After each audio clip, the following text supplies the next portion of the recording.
Welcome to Jersey Beast TV. In this video, we're going to talk a little bit about what the best type of cardio is and when the best time to do it may be. Now, when it comes to cardiovascular training, people associate that with fat loss, which is pretty true. Anytime you're expending more calories, you're burning more calories from exercise, it does help to minimize fat in your body. Just one note on fat loss. There's this big misconception that you can spot reduce body fat in specific areas, and that's why you hear people all the time, I want to turn fat to muscle, and to do that I'm going to start doing more crunches. It doesn't work that way. You can't minimize body fat in a specific area of your body unless you do it surgically or something like that. But if you do it naturally and you're doing it through exercise and nutrition, it's super important that you wrap your head around this. And this is the main reason why people don't stick with, or one of the main reasons why people don't stick with their training and nutrition program, is because in their head they're not seeing results fast enough. And by results, I mean the midsection, the belly, especially on guys, even women. The belly is where the midsection is where most people's fat sits. So you might be losing fat in your face and in your neck and in your arms, even in your lower legs, like in your calves, as things start to lean out a little bit. But we're not so concerned with those things, right? We were concerned with our midsection. That's what we base whether or not we're making progress. That's completely wrong. What tends to happen is you start to lose body fat in your arms and in your neck and in your face and in your legs, your extremities first, and then it kind of all meets in the middle, because the midsection is where most of your body fat sits. So, number one, stick with your plan. All right, if you're seeing progress, if your clothes are fitting more loose, and not necessarily the belt or the waistline, but I'm talking about your shirts, your shoulders, your chest, you'll know when things start to fit a little bit better up top. Stick with it. Something's working. With that in mind, you have to understand that the main form of exercise that people associate with fat loss is cardio. Now, before we dive into that, you got to make sure your nutrition's in the line first. You could be doing all the cardio in the world, but if you're eating garbage and eating like crap, you're not going to get the best results. So make sure your nutrition's in the line first. If you need help with that, just reach out to me through the comment section, or shoot me a private message and we'll talk. But once your nutrition's dialed in, people associate fat loss with cardio, with conditioning. There are two main types of conditioning that I like to do, and that I program for clients and that I program for myself. And the first is steady state cardio. I call it SSC. Basically, walking, jogging, anything that's really not at an interval pace. Biking, if you're just biking at a gradual pace. Anything that keeps the heart rate consistent, right? That steady state. So the heart rate could be moderate, could be low, could be high. I just group them all together and consider that steady state cardio, where the heart rate pretty much remains around the same for the duration of the exercise you're doing. This is where you hear a lot of bodybuilders, they walk on an incline treadmill, or they do the stair mill, and they're just churning away and churning away and churning away.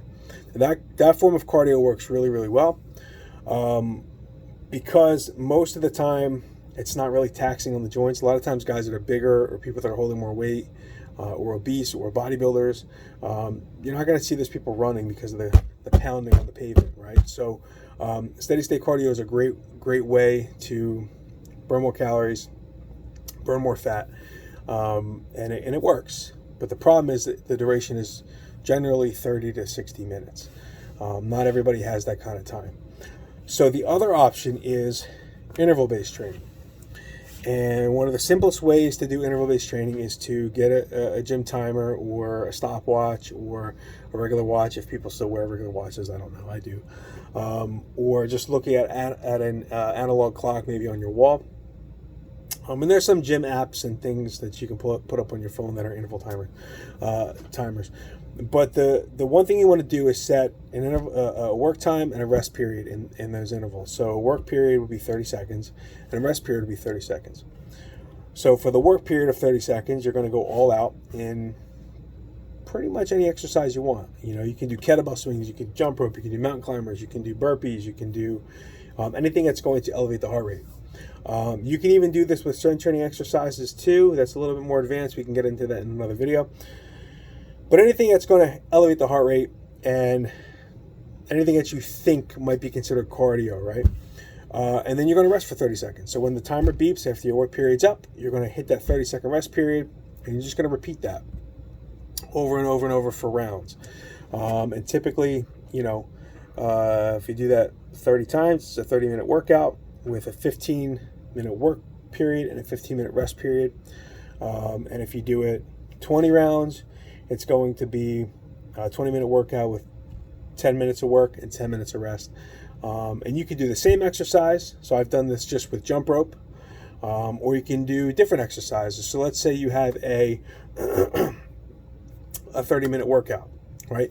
And you are doing jump rope, kettlebell swings, and mountain climbers. Those are 3 exercises you're going to do. So 30 divided by 3 is 10. So you're going to do those 3 exercises for 10 rounds, and you got your 30-minute workout in. Obviously, the more exercises you put in there, the less boring the workout's going to be, and it's just going to go by a little quicker. If you're just doing burpees for 30 on 30 off, or you're doing kettlebell swings for 30 on 30 off, it will totally work, but it's a little bit more boring to just pick one exercise and do it that way. But those are the 2 types of cardio exercises cardio types or cardio forms that I would do. You got your steady state, and you have your interval training. Obviously, interval training is super beneficial. It tends to be a little tougher because for those 30 seconds of work, you're going all out. So you're going balls to the wall for 30 seconds, and then you're taking that 30-second break to catch your breath and relax. The trade-off is that it's super intense, but the duration is a little shorter. You could do this for 10 minutes too. It doesn't have to be 30. You could do it for 10 minutes. The pros is that it's a shorter workout. The cons is that it's super, super intense, which is not necessarily like a super bad thing. And then you have your steady state cardio, which is long duration with lower intensity. Good for people just starting out. Good for people that have joint problems and just can't run or sprint, or they have some sort of injury that's preventing them to do kettlebell swings or something like that. So those are the 2. Now, the other question that I get when it comes to cardio training is timing. Honestly, the first thing I'm going to say is just get it in. Don't worry about the timing, right? Obviously, a lot of people have an issue with just staying consistent and getting in their workouts. So I know my life is super crazy. I got 2 young kids. My schedule's all over the place. So for the most part, I just get stuff in when I can get it in. The important part is that I do it during the day. Now, if you're already doing that and you're consistent, there's been studies done that really say it doesn't matter when you do your cardio. However, I have a personal preference. I'm old school. I'm used to doing fasted cardio. If I can do fasted cardio, I've personally, anecdotal evidence here, gotten better results doing fasted cardio in the morning. So basically, fasted cardio means you wake up, you don't need anything, you do your cardio, and then you have your first meal, as long as you're not doing some crazy fasting diet. And that's how I do it. Now, I have to be honest, I don't do it in a completely fasted state. I do have amino acids before I work out, just because it helps. And when I did bodybuilding, I did bodybuilding a couple different ways. The first time I did it, I strictly did fasted cardio. The second time I did it, I did fasted cardio with amino acids.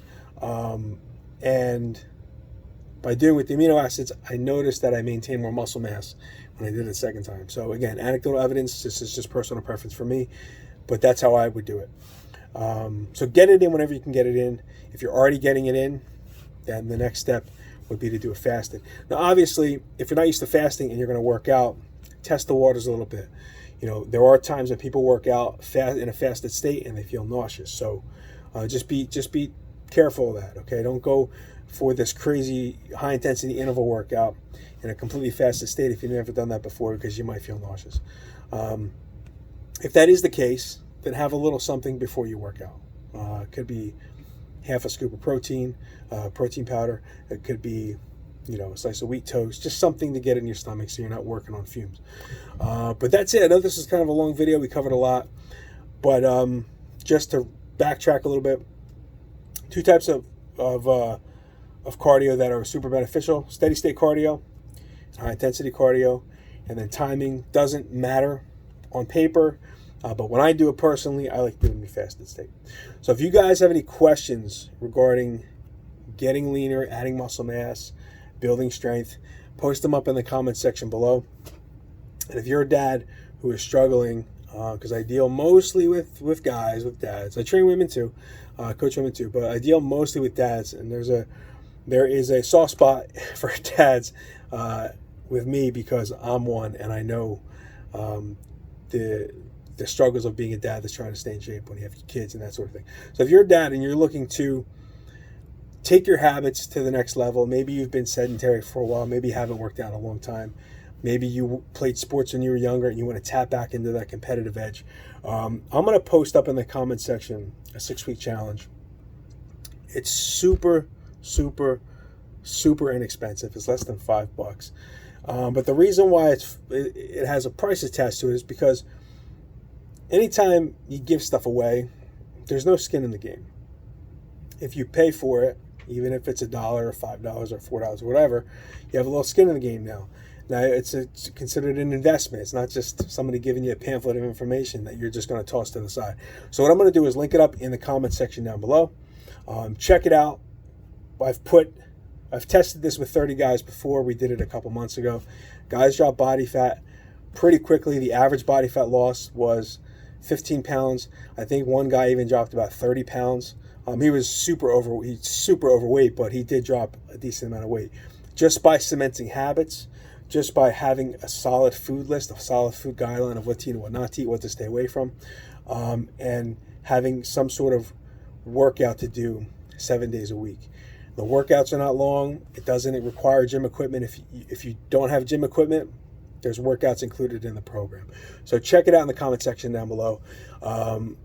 Make sure you keep an eye out for more videos, and make sure if you're watching this on Facebook, make sure that you get notifications from my profile, because I'm posting a lot of stuff. And if you're on YouTube, make sure you subscribe.